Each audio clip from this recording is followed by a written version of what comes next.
TikTok cat tap, TikTok cat tap.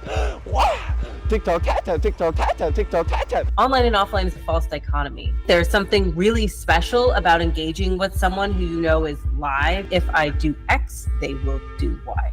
They wanted me to point my camera down so they could see down my shirt. NPC TikTok, what exactly is it? Gang gang, gang gang, gang gang. My name's Med and I'm exposing the weird and wacky world of NPC streamers by meeting up with some of TikTok's top creators. You might even get to see me in action, attempting the trend myself. Yes. Check it out in. Oh, thank you, Samantha. This is so cool.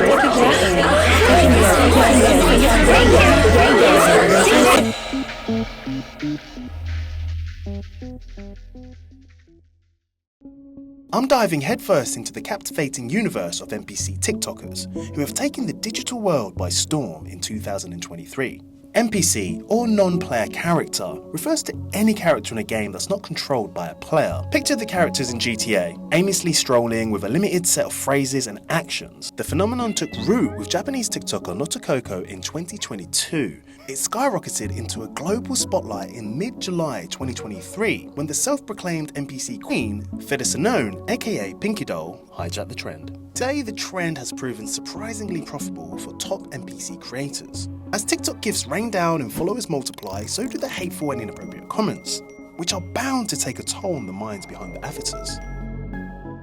To get to know more about NPC creators, I spoke to a TikToker called Princess Yuna. I'm Princess Yuna on TikTok, but you can call me Yuna. And I was on TikTok actually back when it was Musical.ly.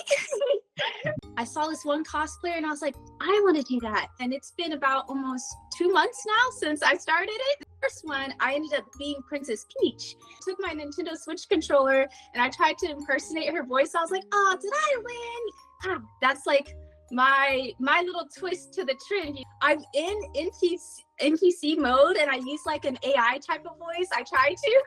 When someone comes in, they say hi, right? And they say their name. So I'm like, hello, Andrew. Hello, Jacob. Lucky Charm. Yes, NPC again. Could you shed some light on how profitable this actually is for you? Especially on TikTok, there's so many ways for you to make money and stuff through it. And TikTok Live is one of them. And they're really pushing it out for people to want to go live and stuff. And so consistency is key, because once you keep going consistent, it's like it's just gonna keep going up steadily. But it's been really good for me. One of my number one rules for them is just make sure like people are being nice and friendly, because I want the space to be positive. It also is really helpful that I have a very supportive family, so they support what I do. Don't be afraid to be yourself and stuff. So don't be scared to put yourself out there, because there's always gonna be a hater, so you might as well just do it anyways. Haters make you grow. That means you're doing something right. Exactly. That's literally how I think. So I'm like, oh my gosh, my first hater, that means I'm doing something right. I wasn't expecting her to be so passionate about the content she's making. The next day, I booked an interview with TikToker DaxQueen. Ahead of our chat, I wanted to see if the trend was still going strong, and it most definitely was. The trend itself, it can take a little bit of time to get used to. Sex sells. I do think that there is underlining sex influences.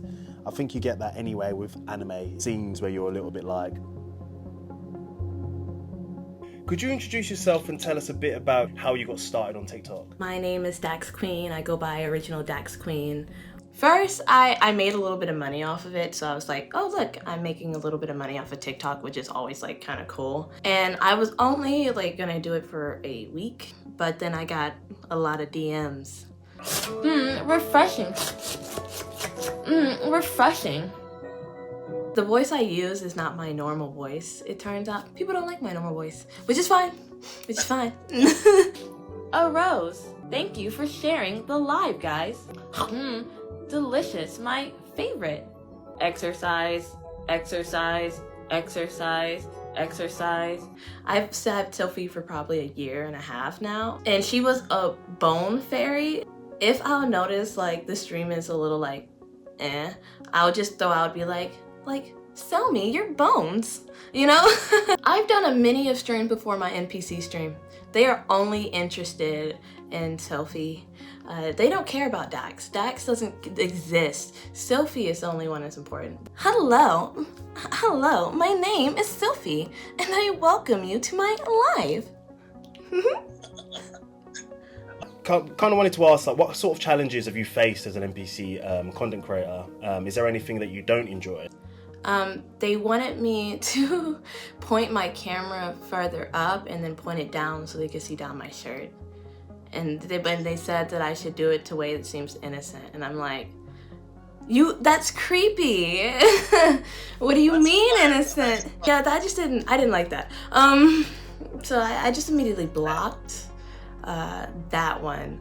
Those are probably the most common ones where they'll want me to do something like that. Or they'll be like, could you wear like a lower cut shirt? And I'm like, no. How has being an NPC creator impacted your personal and professional growth? I do not stream every day. I do have a job. I haven't made like an unreasonable amount of money. I'm not like the other content creators, like in that sense. I have made like a livable wage. I could comfortably live off of doing NPC streaming, even if I only did it like 3 to 4 hours. On the higher days, which I will say first, were probably like Fridays, Saturdays, and Sundays, I could probably make like $150 in 2 hours. I do think some NPC streamers are here to stay. Yeah, I don't see it like disappearing anytime soon. I feel like every time I'm speaking to these NPC creators, I'm learning more about the industry, even the mindset these content creators get into to actually make the content they're making is amazing. It was time to get an expert's opinion. I arranged to speak to Dr. Rachel Cobert, a professional research psychologist and an award-winning author specializing in the effects of the digital world. Why do you think people enjoy watching NPC live streams? There's something really special about engaging with someone who you know is live and reacting in the same moment as you are watching them. We know from research that happened during COVID-19, for instance, people generally preferred live content over pre-recorded like YouTube content because it had a greater sense of being less alone. But in terms of the NPC live streams, I think there's another layer of interactivity because for each interaction with the viewer, right, you're getting an equal and opposite reaction from the NPC streamer. And I think there's something very satisfying about knowing if I do X, they will do Y. That's going to feed into that need satisfaction of having control and predictability in our environment. Could you elaborate on the sexualized manner some of these NPC content creators give off? There does seem to be some kind of like fetish or sexualized manner to the interactions. It's particularly female streamers. They tend to be dressed in a particularly sexualized way. Like women have historically been marginalized in gaming cultures, which I mean means a lot of things. They're seen as less skilled. They're seen as they only like games because their boyfriends like games. And then the representation of females in games generally have been overwhelmingly sexualized and secondary characters. So when I saw NPC streamers, I initially made this connection. I was like, oh, this seems to play into this idea that women are somehow less than and their male counterparts. They are the ones reacting to, assumedly, the males doing the prompts that are eliciting the reactions. Again, that's not inherently a bad thing. In fact, that might be why, part of the reason NPC streaming is so popular, because it feeds into that dynamic. It brings to light the importance and the value in connecting through technology. I think a lot of times, I have this thing I like to say, I'm trying to get a TED talk on this line, that online and offline is a false dichotomy. Right? It's seen as something that's like different then, but truly it is satisfying a lot of our social and psychological needs. So in the case of NPC streaming, we feel autonomous. We feel free to make our own choices. The streamers choosing to do what they want to do and the viewers choosing to gift what they want to gift. We feel connected to the streamer. They're acknowledging us. We're connected to the community. And I think there's a lot of value in that. I learned quite a lot, actually, especially like the psychological side of things. She had a lot to say.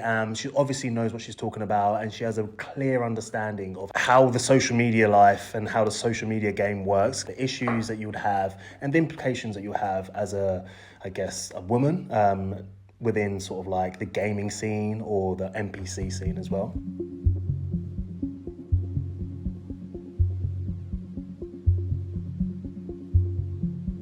We're on our way to meet Richard, aka Minimal Mir. He's a TikTok sensation in the NPC streaming world. We're about to meet him and find out what it takes to be a top male NPC creator. Get ready, because he's even agreed to give me a masterclass in the arts of NPC streaming. We caught Richard on his short stay in London and sat down for a chat with him. I live in Germany. Yeah, after school I never knew what I was going to do. Quit everything. Yeah, working on random projects which ended in nothing. 2016 I got depression. And then one day, this was the worst day of my depression. I couldn't even get out of my bed, and then I called my father and we talked about, okay, what do you actually want in your life? Since years I had in my mind that I want to do this social media stuff. I started actually with Instagram stories. I started with fashion. Then I started again with fitness TikToks. When did you first start hearing about the NPCs and why did you get into it? It's like a YouTuber, he does content like ja, wir haben heute wieder 1.000 Euro. I find this so funny, the content he made. Oh, you I started. randomly just like, thank you for the rose or whatever. Your origin, no? Yeah. That's how you kind of like slowly got to the NPC character you have now. We always were thinking, okay, maybe I should do it, or maybe I should try it, I have nothing to lose, so why not try? So, but I was a bit scared, like I was scared of failure. One day, okay, I said, yeah, okay, I'm gonna try it. Yeah, I was training like in the kitchen in front of, in the camera, but no live, like doing the, thank you for the rose, like doing really authentic animations. Yeah. The first stream immediately blew up. A lot of your videos, you're shirtless. Yeah. One stream I did the NPC stuff again, the live stream, and then mid-stream I felt like, oh, this is way too hot, and I randomly just took off the shirt. But yeah, actually because it was too hot, kinda wasn't even my decision to do with shirt again, but TikTok forced me. Danke für die Rose, danke für die Rose, danke für die Rose. Gang, gang, gang, gang. I like it to do the live streams, except when I really get exhausted, when I don't eat much before. But the worst part, like what I really hate about this is getting ready. Oh. Getting up from my PC, setting the phone up, and especially getting the clothes on. How long do you stream for? 1 hour. My peak was 6 hours. But I don't know how I managed to do this. TikTok, tap, TikTok, tap, danke für den Share. A lot of people watching it because of they want to sleep or anything. Yeah. Pinky Doll, she has an incredibly calm voice. Sometimes I just go into her streams and just to look what she's doing, if she's still doing the NPC stuff, and then I watch it way too long. Popcorn, yes, popcorn. Oh, thank you, baby. I love you, huh? It seems most NPC creators are inspired by Pinky Doll. After speaking with Richard, it was time to call it a night. I had a big day of NPC streaming ahead of me. Now we're back at Richard's flat and I'm ready to learn how to be an NPC content creator.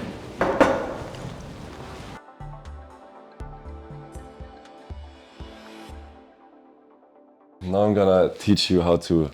Danke für die Rose. Thank you for the roses. Okay, let's go. Let's do it slow, like. Okay.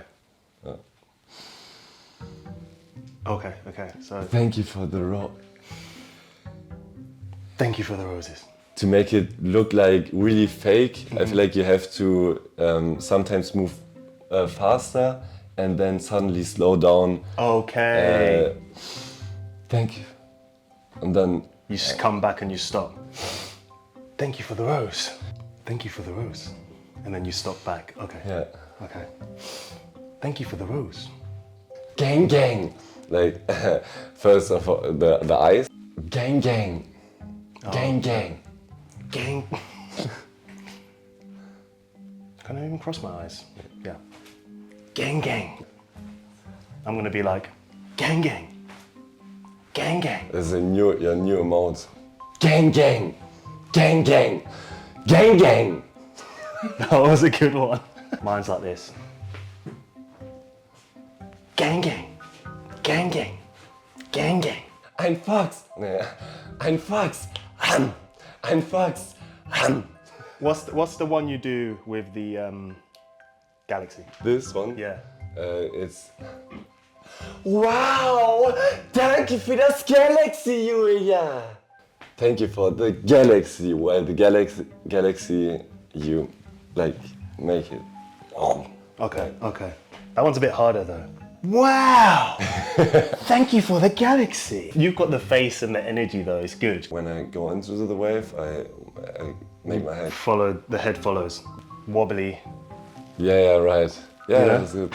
Like, Ooh, okay, that's good. After the masterclass, we were ready to go live on TikTok and act like NPCs in public.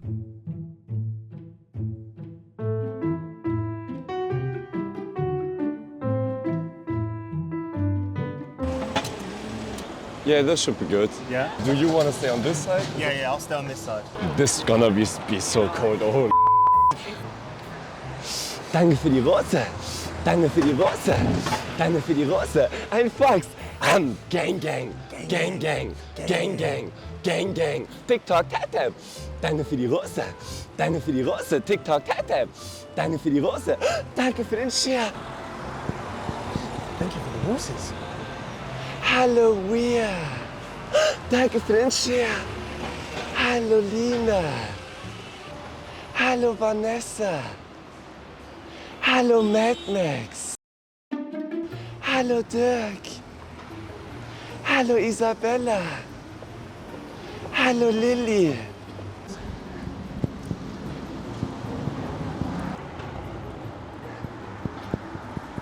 Danke für die Rose. Danke für die Rose. Ich bin ein richtiger Gangster. Ich bin die schönste Prinzessin. Danke für die Rose. Danke für die Rose. Danke für den Share. Danke für die Rose. Scooby-Doo, wir machen eine richtig Party.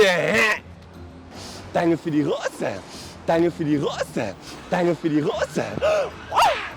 Danke für die Rose. TikTok, tap, TikTok, tap. Danke für die Rose. Gang, gang. Gang, gang. Gang, gang. Gang, gang. Gang, gang.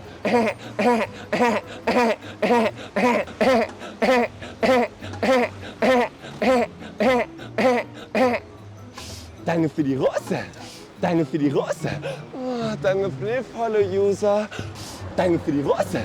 Danke für die Rose. Okay. That was so good. Mate, you had so many people.